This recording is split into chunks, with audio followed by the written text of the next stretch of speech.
March 1907. Smoke, the kind that chokes your lungs and stains the sky orange for miles. Butte, Montana. The richest hill on earth. And on that hill, William Andrews Clark stands in front of his mansion watching copper prices collapse on the telegraph ticker. $100 million. That's his net worth. $3.1 billion in today's money. Built on copper. On mines that burrow a mile deep into Montana rock. On smelters that run 24 hours a day. On the backs of 10,000 miners who earn $3.50 a day and die at 40 from silicosis. But here's what Clark doesn't know. What he can't see through the smoke and the arrogance and the belief that copper is forever. In less than 2 decades, his empire will be gone. His fortune liquidated. His mansion abandoned. His family destroyed by infighting, by inheritance battles, by trust funds that evaporate like morning fog. And the man himself, the copper king who bought senators and bribed legislatures and built a palace to prove he mattered, he'll die knowing that everything he built was built on sand. Before we step inside, hit that subscribe button. We are documenting the rise and fall of America's greatest dynasties, and you won't want to miss the next episode. Because this isn't just about copper. This is about what happens when you build an empire on a single commodity. When you believe your own mythology. When greed becomes your religion and wealth becomes your identity. And when the market turns, when the copper runs out, when the world moves on, you're left with nothing but empty mines and auction houses selling your chandeliers for pennies on the dollar. Let's go back. To 1839. Connellsville, Pennsylvania. William Andrews Clark is born into poverty. His father is a farmer. Struggling. The family moves west. Chasing opportunity. Iowa first. Then Missouri. Then in 1863, at 24 years old, William Clark joins a wagon train heading to Montana Territory. Gold Rush Territory. Bannack. Virginia City. Places where fortunes are made and lost daily. Clark doesn't prospect for gold. He's smarter than that. He knows that the real money isn't in mining. It's in supplying miners. So he opens a store. Sells picks. Shovels. Beans. Flour. Whiskey. Charges outrageous prices because he can. Because miners are desperate. And desperation is profitable. Clark saves every penny. Lives in a tent behind his store. Eats beans and hardtack. Works 18-hour days. And by 1866, he has $30,000. $900,000 today. Enough to start mining. But not gold. Clark sees something other prospectors don't. The gold is running out. But there's copper. Massive copper deposits. In the hills around Butte. And copper, Clark realizes, is the future. Because America is electrifying. Telegraph lines. Telephone lines. Electric lights. All of it requires copper wire. Miles and miles of copper wire. The demand is exploding. And Butte has copper. More copper than anywhere else in America. Maybe anywhere else in the world. Clark buys claims. Small ones at first. Abandoned claims that other miners thought were worthless. He pays a few $100s. Starts digging. Hits copper. Rich copper. Or assaying at 20%. Incredibly high. He builds a stamp mill. Processes the ore. Sells the copper. Makes a profit. Buys more claims. The cycle repeats. By 1872, Clark is a millionaire. $30 million today. But he's not satisfied. Because in Butte, there are rivals. Marcus Daly. An Irish immigrant who works for the Walker Brothers Mining Company. Daly discovers the Anaconda Mine. The richest copper deposit in Montana. He forms the Anaconda Copper Mining Company. Backs by investors from San Francisco. Rothschild's money. Daly becomes rich. Powerful. And Clark hates him. Hates that an Irishman, an immigrant, a former laborer, is his equal. There's also Augustus Heinze. A Columbia-educated mining engineer. Brilliant. Ruthless. Heinze uses legal loopholes to steal ore from other companies' mines. He bribes judges. Buys legislators.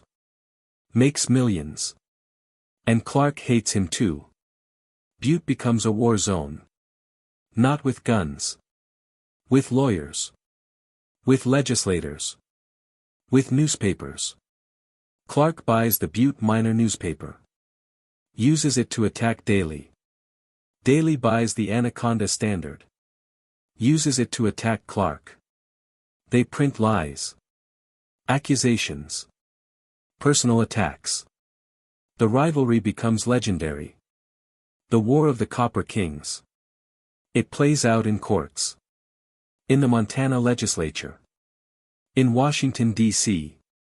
And Clark, obsessed with winning, with being the richest, the most powerful, he spends millions. Bribes politicians. Buys votes. In 1899, Clark decides he wants to be a United States Senator. Not because he cares about policy.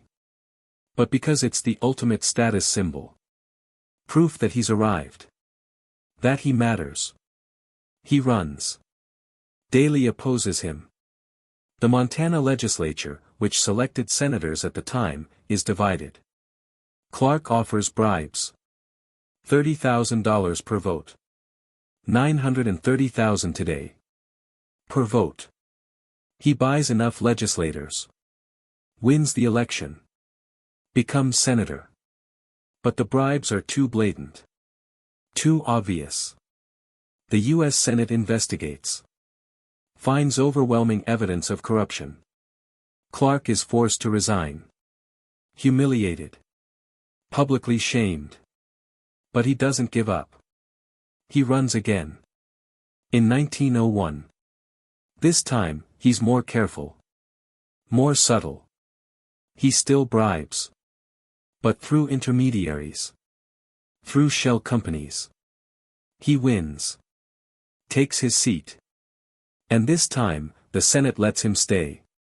Clark is a senator for 6 years. Does almost nothing. Rarely speaks. Rarely votes.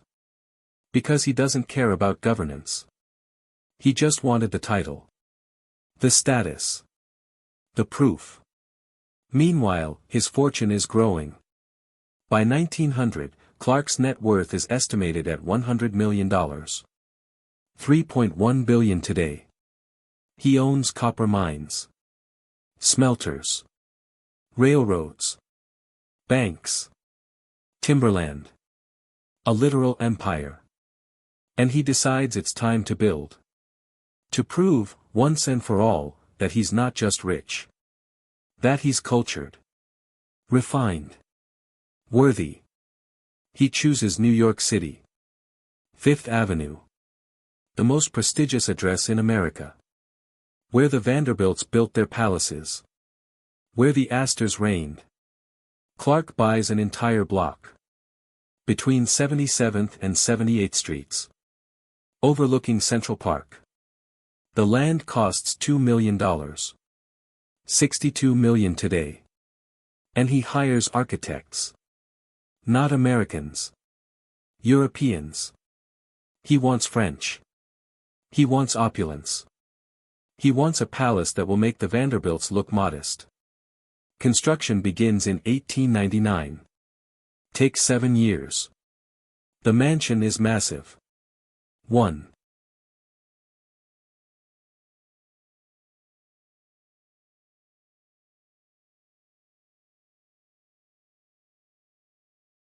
$121 rooms.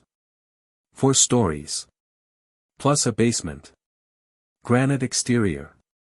Limestone detailing. Copper roof. Of course, copper. Clark's signature. The mansion covers the entire block. 30,000 square feet. The cost is staggering. $6 million. $186 million today. Just for construction. The interior is even more extravagant. Clark travels to Europe. Buys entire rooms. From French chateaux. From Italian palazzos. Dismantles them. Ships them to New York. Reassembles them. The Grand Hall is 3 stories tall. Marble floors. Imported from Italy. Carrara marble. White.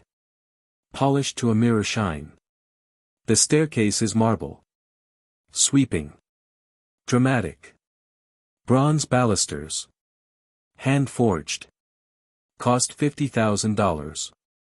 $1.5 million today. For a staircase. The ballroom is on the 2nd floor. 60 feet long. 40 feet wide. Ceilings 25 feet high. Gold leaf everywhere. On the ceiling. On the moldings. On the columns. Applied by hand. Layer after layer. Cost $200,000. $6.2 million today. Just for gold leaf. The chandeliers. There are 5 of them in the ballroom alone. Crystal. Baccarat. Each one custom-made. Hand-blown glass. Each chandelier weighs over 1,500 pounds. Costs $80,000. $2.4 million today. Per chandelier. 5 chandeliers. $12 million. For lighting. 1 room. Clark's art collection is equally obsessive. He buys paintings. Sculptures. Tapestries.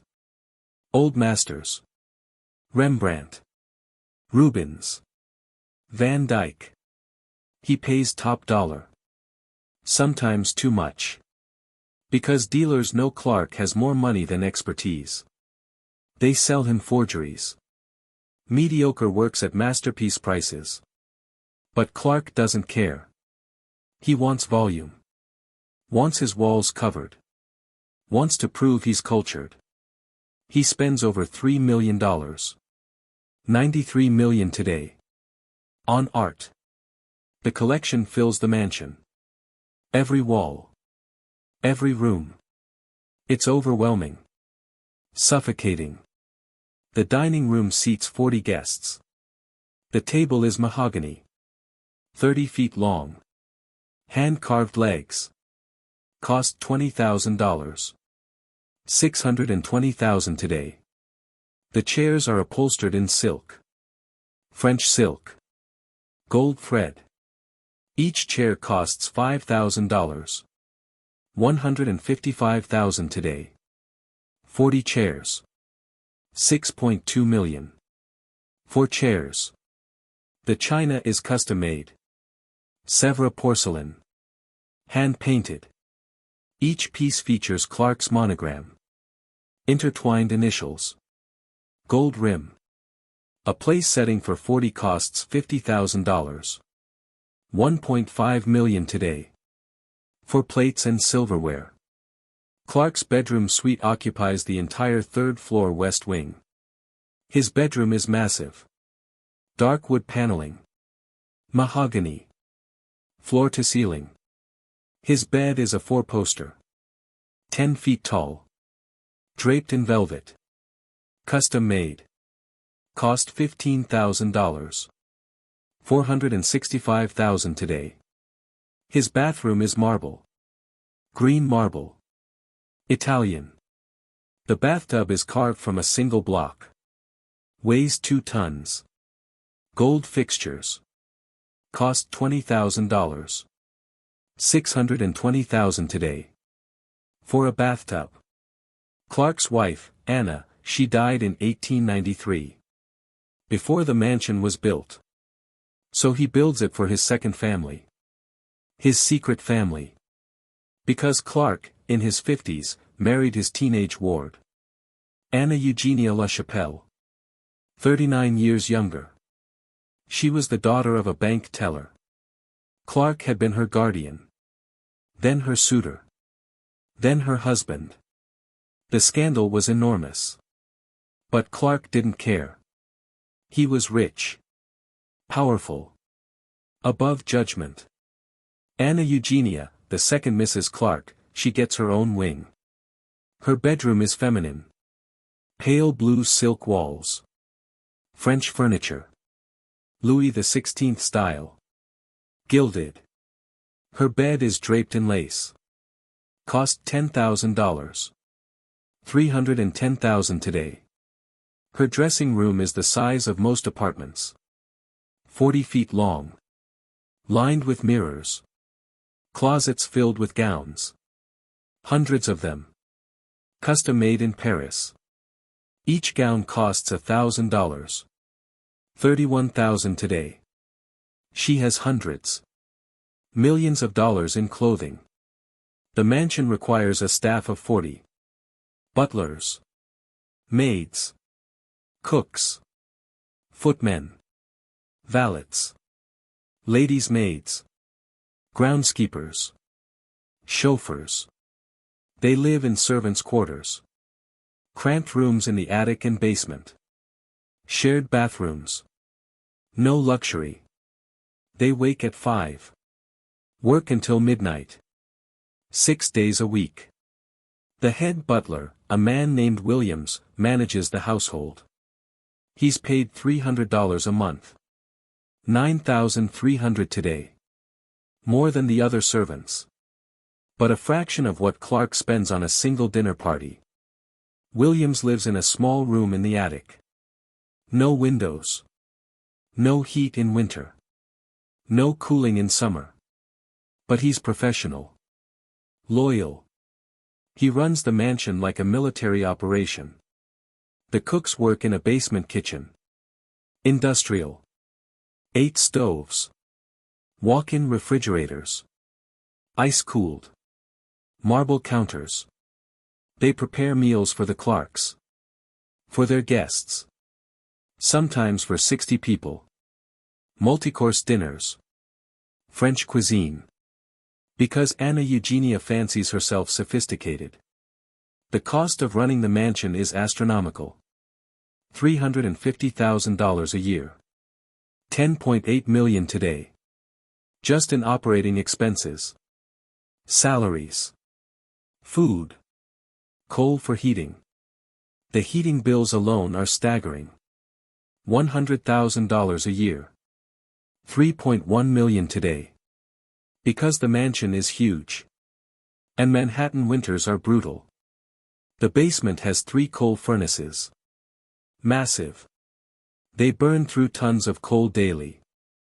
The coal has to be delivered. Shoveled. Fed into the furnaces. Around the clock. The mansion is never warm enough. The rooms are too big. Ceilings too high. Windows too large. Heat escapes.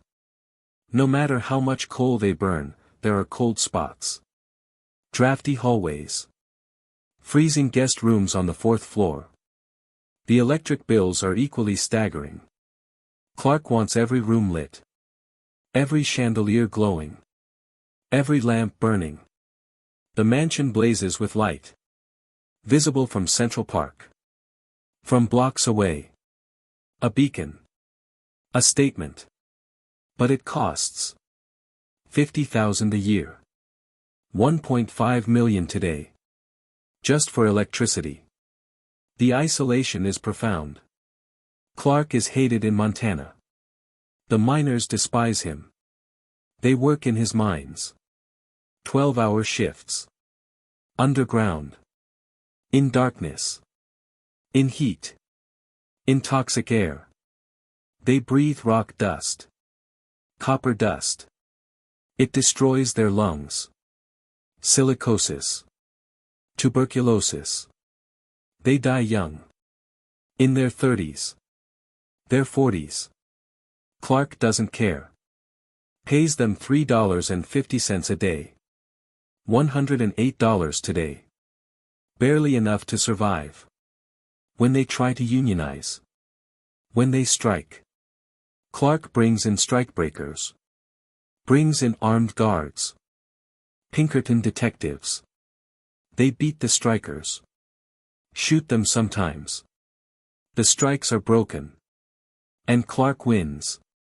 Always wins. Because he has the money. The power. The connections. But the cost is hatred. The miners hate him. The people of Butte hate him. When Clark visits Montana, he travels with armed guards. Stays in his mansion in Butte. A fortress. Surrounded by walls. By gates. By men with guns. Because he knows. If the miners could, they would kill him. In New York, Clark is ignored. The old money families, the Astors, the Vanderbilts, they look down on him. New money. Western money. Copper money. Dirty money. They don't invite him to their balls. Don't include him in their social circles. And Clark, desperate for acceptance, he tries harder. Hosts bigger parties. Donates to museums. To universities. To charities. Trying to buy his way in. But it doesn't work. The old guard sees through it. Sees the desperation. And they judge him. Anna Eugenia is equally isolated. She's young. Beautiful. But she has no friends. The society women won't acknowledge her. Because she married for money. Everyone knows it. She was a teenager. Clark was in his 50s. A grandfather. The marriage is transactional. Everyone knows that too. So Anna Eugenia stays in the mansion. Alone. With the servants. With her gowns. With her jewelry. Millions of dollars in diamonds and emeralds that she wears to parties where no one speaks to her. The children, Clark has children from both marriages, they grow up in this world. This gilded cage. His son, William Andrews Clark Jr., he's different. Sensitive. Artistic. He collects books. Rare books. First editions. He builds a library. In Los Angeles. Not in the Montana mines. Not in the family business. He wants nothing to do with copper. His father is disappointed. Angry. But William Jr. doesn't care. He has his trust fund. His inheritance. He doesn't need his father's approval. Then, 1907. The panic of 1907. A financial crisis. Stock market crashes. Banks fail. Copper prices collapse. From 25 cents a pound to 12 cents. A 50% drop. Overnight. Clark's fortune, tied up in copper, takes a massive hit. His net worth drops from 100 million to 50 million. A 50% loss. In months. But it's not just the market. The mines are struggling. The easy copper, the rich or near the surface, it's gone. They're mining deeper. A mile deep. The ore is leaner. Costs more to extract. More to process. The profit margins are shrinking. And the competition is brutal. Anaconda Copper, Marcus Daly's company, now controlled by Standard Oil after Daly's death, they're massive. They have more capital. More resources. Better technology. They're squeezing Clark out. And then there's labor unrest. The miners are organizing. The Western Federation of Miners. The industrial workers of the world. The Wobblies. They're demanding better wages. Better conditions. Safety regulations. Clark refuses. Brings in strikebreakers. Armed guards. But the strikes are getting worse. More violent. In 1914, a mine fire. In the Speculator Mine. One of Clark's mines. The fire spreads. Through the tunnels. Traps miners. 168 men die. Suffocated. Burned. The worst mining disaster in Butte history. The public is outraged. Investigations. Lawsuits. Families suing for compensation. Clark fights them. Hires lawyers. The best money can buy. He settles some cases. For a fraction of what they're worth. Because he can. Because he has the power. But the damage to his reputation is permanent. He's not just hated. He's despised. Seen as a murderer. A man who values profit over human life. And he is. He doesn't deny it. Doesn't apologize. Because in his mind, the miners knew the risks. Chose to work. Chose to take his money. And if they died, that was their choice. Their risk. Not his responsibility. The mansion in New York becomes a refuge. A fortress. Clark retreats there. Spends more time in New York. Less in Montana. Because Montana is hostile. Dangerous. New York, for all its coldness, is safer. But the mansion is a burden. The $350,000 a year in operating costs. Clark can afford it. Barely. But it's draining his liquidity. His cash reserves. And the mansion isn't an asset. It's a liability. Because no one wants it. If he tried to sell, he'd get a fraction of what he paid. Maybe a third. Because the market for 121-room mansions is thin. Especially during economic downturns. So he keeps it. Maintains it. Pays the bills. Even as his fortune continues to shrink. By 1920, copper prices have recovered. Somewhat. But Clark's mines are depleted. The ore is lean. The costs are high. He's barely breaking even. And he's old. 81 years old. His health is failing. Heart problems. Chronic pain. He can barely walk. Spends most of his days in bed. In his mansion. Staring at the ceiling. At the gold leaf. At the proof of his success. But it feels hollow. Empty. Because what did he build? A mansion no one wants. A fortune that's evaporating. A legacy of hatred. He has no friends. His children resent him. His wife, Anna Eugenia, she's waiting. Waiting for him to die. Waiting for the inheritance. Waiting to be free. On March 2, 1925, William Andrews Clark dies. He's 86 years old. He dies in his mansion. In New York. In his bed. Surrounded by doctors. By servants. By family members who are there out of obligation. Not love. The funeral is held at the mansion. Small. Private. A few hundred people. Business associates. Politicians he bribed. People who owed him. Not people who liked him. Clark is buried in Woodlawn Cemetery. The Bronx. A massive mausoleum. Granite. Cost $100,000. $3.1 million today. Because even in death, Clark needed to prove he was rich. The will is read a week later. In a lawyer's office. The family gathers. Anna Eugenia. The children from both marriages. William Jr. and the others. Tense. Silent. Because they all know. This is what they've been waiting for. The will is complex.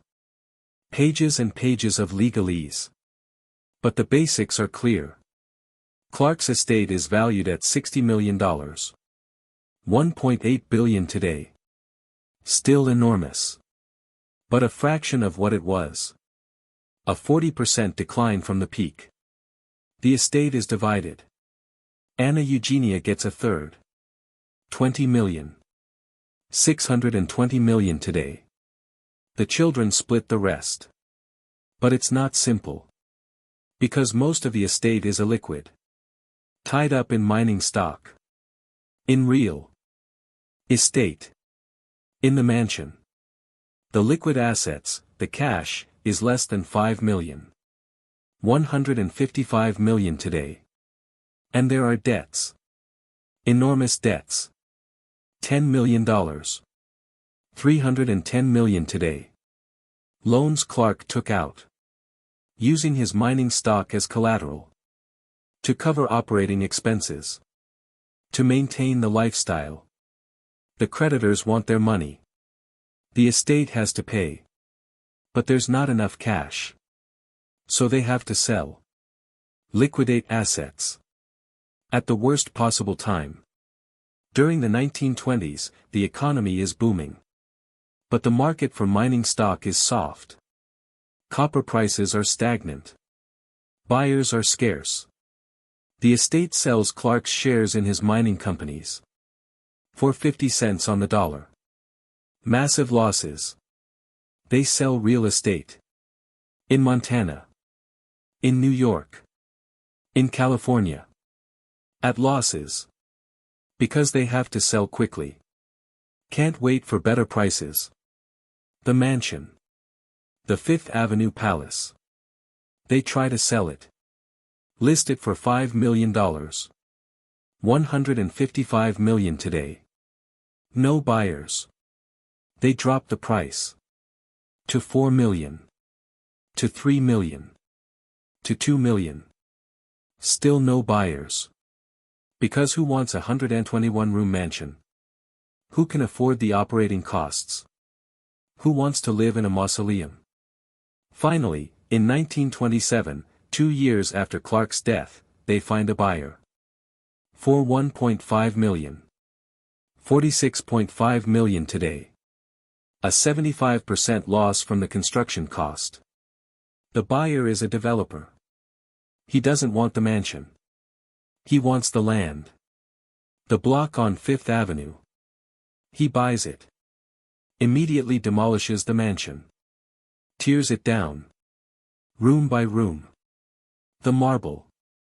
The gold leaf. The chandeliers. Sold at auction. For pennies on the dollar. The auction happens in 1928. At the mansion. Before demolition. The public is invited. Thousands come. Curiosity seekers. Bargain hunters. Dealers. They walk through the rooms. Point at the chandeliers. The furniture. The art. Place bids. The 5 baccarat chandeliers from the ballroom. Cost 80,000 each. 2.4 million today each. They sell for $5,000 each. 155,000 today. A 94% loss. The mahogany dining table. Cost 20,000. 620,000 today. Sells for $800. 24,800 today. A 96% loss. The art collection. 600 pieces. Clark paid $3 million. 93 million today. The collection sells for 400,000. 12.4 million today. An 87% loss. Because much of it is overvalued. Or fake. Clark was swindled. Repeatedly. By dealers who saw a rich man desperate to prove he was cultured. And they took advantage. The furniture. The rugs. The tapestries. Everything sells for a fraction of its value. Because liquidation sales are brutal. Everyone knows you have to sell. And they lowball you. The total from the auction. $800,000. 24.8 million today. Less than 15% of what Clark spent furnishing the mansion. An 85% loss. The mansion is demolished in 1928. Takes 6 months. The granite is sold. Repurposed. The marble is salvaged. Some of it. The rest is crushed. Used as fill. The copper roof is melted down. Recycled. The land is cleared. And in 1929, an apartment building is constructed. 30 stories. Luxury apartments. It still stands today. At 960, Fifth Avenue. No plaque. No memorial. Nothing to indicate that William Andrews Clark's palace once stood there. The Montana mines continue operating. For a while. But the copper is running out. The veins are depleted. By 1930, most of Clark's mines are closed. Abandoned. The equipment is sold. Liquidated. The mine shafts flood. The tunnels collapse. The land, once worth millions, is worthless. Toxic. Contaminated by a century of mining. The smelters shut down. The smokestacks go cold. Butte, the richest hill on earth, becomes a ghost town. The population drops. From 60,000 to 30,000. The miners leave. Looking for work elsewhere. The mansions, the Victorian homes built during the copper boom, they decay. Paint peels. Windows break. Roofs collapse. Some are demolished. Others stand empty. Crumbling. The Berkeley Pit, a massive open-pit copper mine, it fills with water. Toxic water. Acidic. Red. It becomes a Superfund site. One of the largest environmental disasters in American history. The result of a century of unchecked mining. Of prioritizing profit over safety. Over health. Over the environment. The estate taxes, when they come due, are devastating. In 1925, the federal estate tax rate is 40%. 40% of $60 million. $24 million. $744 million today. The estate doesn't have cash to pay. So they sell more assets. More mining stock. More real estate. At even bigger losses. The state taxes add another 10%. $6 million. $186 million today. Combined, the government takes $30 million. $930 million today. Half the estate. Gone. To taxes. Anna Eugenia, the widow, she gets her $20 million. After taxes and debts, it's closer to $12 million. $372 million today. Still wealthy. But not rich. Not by Clark's standards. She lives in the mansion. Until it's sold. Then she moves. To an apartment. Smaller. More manageable. She lives quietly. Alone. She dies in 1963. At 83. Her estate is valued at $5 million. $155 million today. Most of the inheritance spent. Or lost. Or stolen by advisors. William Andrews Clark Jr., the son who wanted nothing to do with copper, he uses his inheritance differently. He builds a library. In Los Angeles. The William Andrews Clark Memorial Library. A repository for rare books. First editions. Manuscripts. He donates it to UCLA. It still exists. Open to scholars. It's Clark's only positive legacy. The only thing built with his money that serves a purpose. That helps people. That isn't a monument to ego. The trust fund set up for the grandchildren, they're mismanaged. Invested poorly. By 1950, most of them are depleted. The Clark fortune, $100 million at its peak, $3.1 billion today, is gone. Evaporated in one generation. The descendants, the grandchildren and great-grandchildren, most of them are middle class. Some wealthy. But none are tycoons. None have the Clark fortune. Because the fortune was built on a single commodity. Copper. And when the copper ran out, so did the money. The invisible costs destroyed the Clarks. The mansion cost $6 million to build. $186 million today. But the operating costs, $350,000 a year, over 20 years that's $7 million. $217 million today. More than the construction cost. And for what? For a house that had to be sold at a 75% loss. That was demolished 2 years after Clark died. The opportunity cost. The money spent on the mansion could have been diversified. Invested in other industries. Protected from copper price fluctuations. But it wasn't. It was sunk into granite and marble. Into an illiquid asset. That couldn't be sold when cash was needed. The emotional cost. Clark spent his life accumulating. Building. Proving. But he died alone. Hated. His children resented him. His wife waited for him to die. His employees feared him. His competitors despised him. And the people of Montana, the miners whose labor built his fortune, they celebrated when he died. Celebrated that the tyrant was gone. The physical cost. Clark worked himself to exhaustion. Stressed constantly. About money. About competition. About maintaining control. He developed heart problems.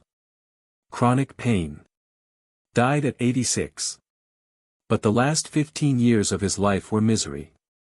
Physical. Emotional. Psychological. Because he was trapped. In a life he built. A life of accumulation. Of proving.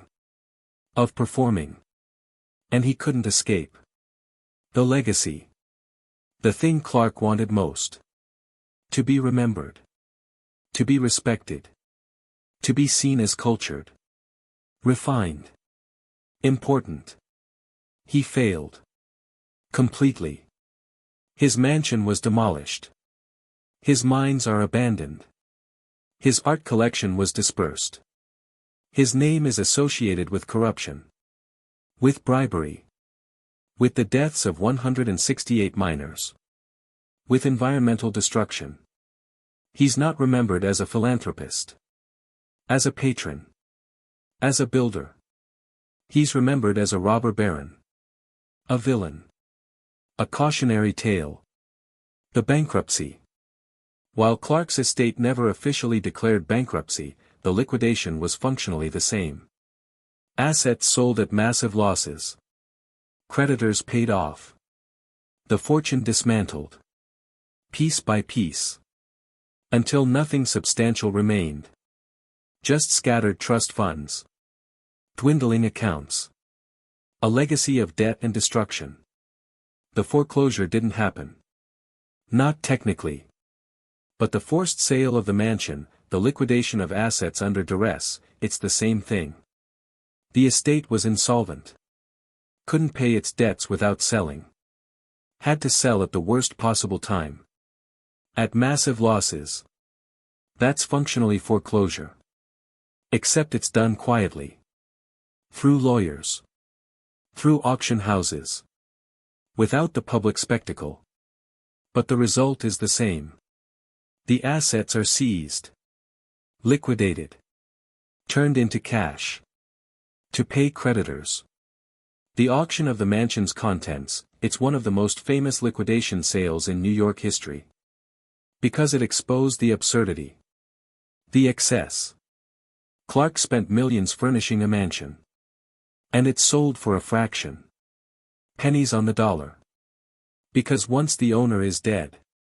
Once the estate is desperate. The value evaporates. Buyers know. And they exploit it. The lesson is brutal. You can build a fortune. Can accumulate $100 million. Can buy mines and railroads and mansions. Can commission chandeliers and import marble and hire armies of servants. But if it's all built on a single commodity, if you don't diversify, if you don't protect, if you sink your wealth into illiquid assets, it can all vanish. Overnight. When the market turns. When the commodity crashes. When the mines run dry. You're left with nothing. Clark believed copper was forever. That demand would always grow. That his mines were inexhaustible. He was wrong. On all counts. Copper prices fluctuated. Demand shifted. New sources were discovered. In Chile. In Africa. Cheaper. More accessible. And Clark's mines, burrowed a mile deep into Montana rock, became uneconomical. Too expensive to operate. The ore too lean. The costs too high. And Clark, who had invested everything in copper, who had tied his fortune to a single industry, he was exposed. Vulnerable. When the copper empire collapsed, so did the fortune. The environmental legacy. The Berkeley Pit. The toxic mine tailings. The contaminated groundwater. The Superfund sites. They're Clark's legacy too. Because he prioritized profit over everything. Over safety. Over health. Over the environment. He extracted every ounce of copper. And left the land poisoned. The cleanup, ongoing for decades, has cost hundreds of millions. Taxpayer money. Because Clark's estate didn't pay for it. Couldn't pay for it. The money was gone. So the public pays. Cleaning up the mess Clark left behind. The human cost. The miners. Thousands of them. Who worked in Clark's mines. Who breathed toxic air. Who developed silicosis. Tuberculosis. Lung cancer. Who died in their 30s and 40s. Leaving behind widows. Orphans. With no pensions. No support. No compensation. Because Clark didn't believe in safety regulations. Didn't believe in workers' rights. Believed that labor was a commodity. To be bought cheap. Used up. Discarded. The 168 men who died in the Speculator mine fire. Their families sued. Clark settled. For an average of $3,000 per family. $93,000 today. A pittance. But the families had no choice. They couldn't afford to fight. Clark had the lawyers. The money. The power. So they took the settlements. And tried to move on. But the trauma remained. The loss remained. The knowledge that their husbands, their fathers, their sons, died because William Andrews Clark valued profit over life. The rivalry with Marcus Daly. It destroyed both men. Not financially. But emotionally. They spent decades fighting. Attacking. Undermining. And for what? Ego. Pride. The need to be the richest. The most powerful. The one who won. Daly died in 1900. Wealthy. But exhausted. Broken by the constant battle. Clark outlived him by 25 years. But did he win? He had more money. More power. But he was more hated. More isolated. More miserable. So who won? Neither. They both lost. Wasted their lives. Their energy. Their potential. On a pointless rivalry. Driven by ego. By greed. By the belief that accumulation equals success. The current state of Clark's legacy is ruins. The mansion in New York is gone. Demolished. Replaced by an apartment building. The mansion in Butte still stands. Barely. It's a museum now. Open to tourists. You can tour the rooms. See where Clark lived. Where he hosted. Where he counted his money. But it's decaying. The paint is peeling. The wood is rotting. The roof leaks. The city owns it. Can't afford to maintain it properly. So it slowly crumbles. A monument to excess. To greed. To the cost of building an empire on blood. The mines are abandoned. Flooded. Toxic.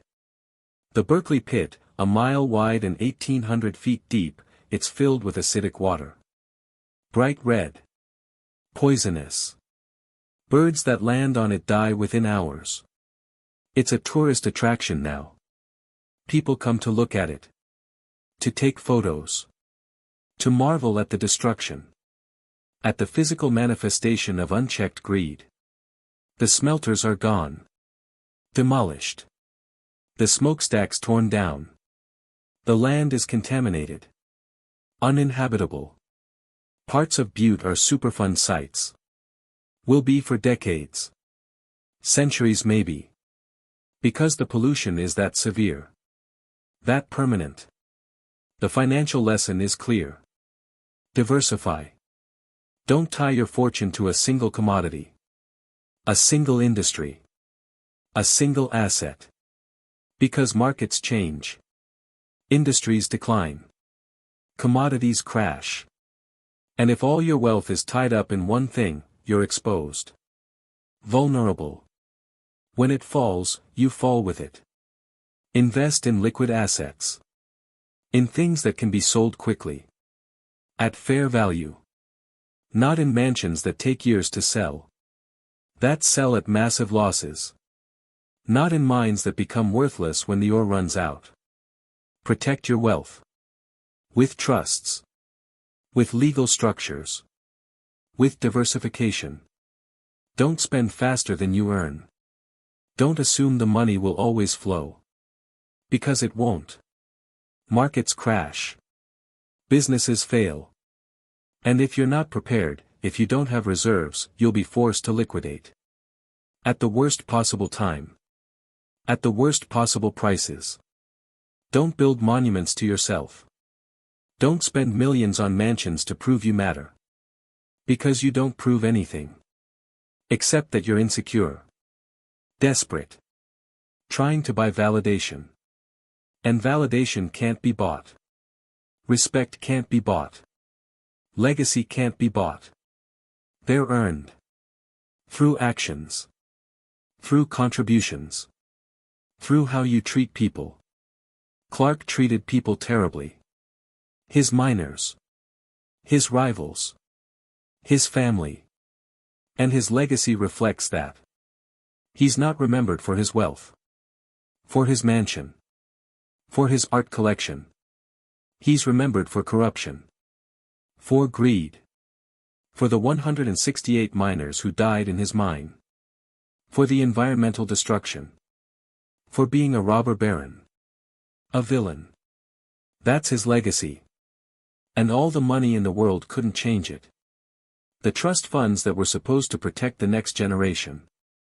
They didn't. Because trust funds are only as good as the people managing them. And Clark's trust funds were mismanaged. Invested poorly. In more mining stock. In risky ventures. By advisors who took fees. Who skimmed. Who prioritized their interests over the beneficiaries. By 1950, most of the trust funds were depleted. The grandchildren, who were supposed to be set for life, many of them struggled. Had to work. Had to build their own careers. Because the copper money was gone. The inheritance battles were vicious.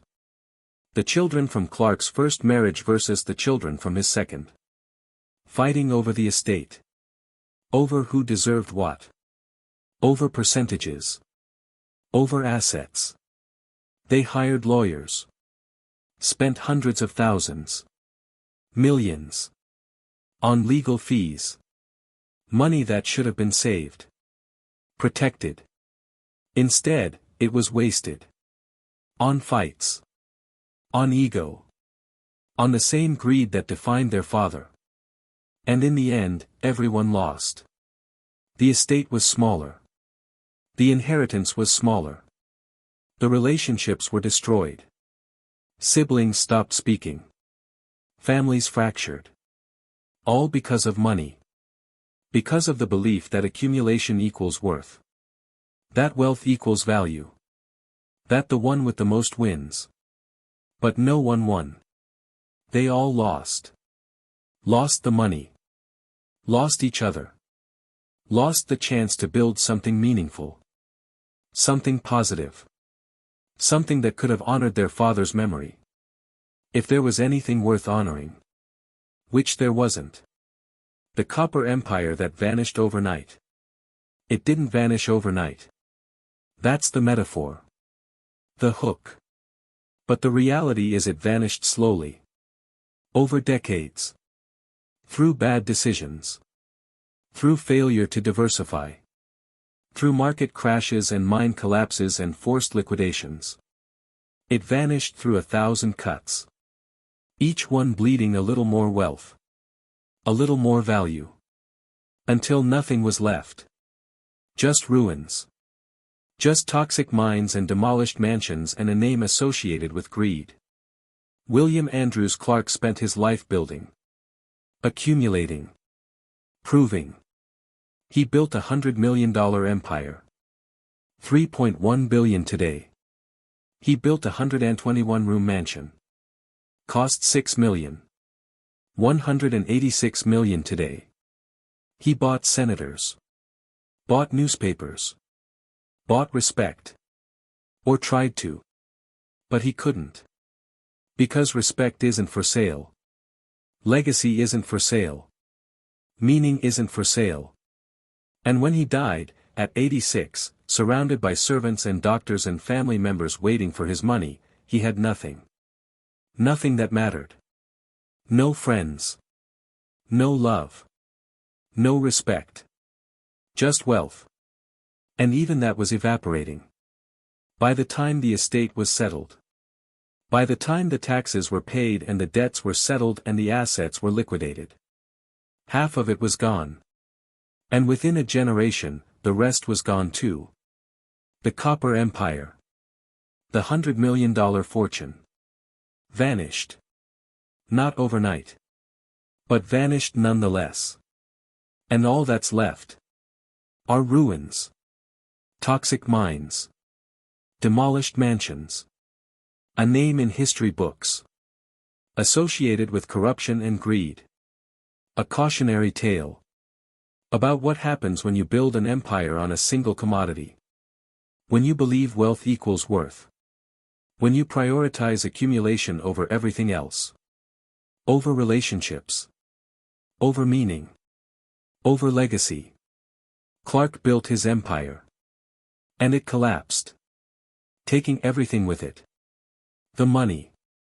The mansion. The mines. The name. All of it.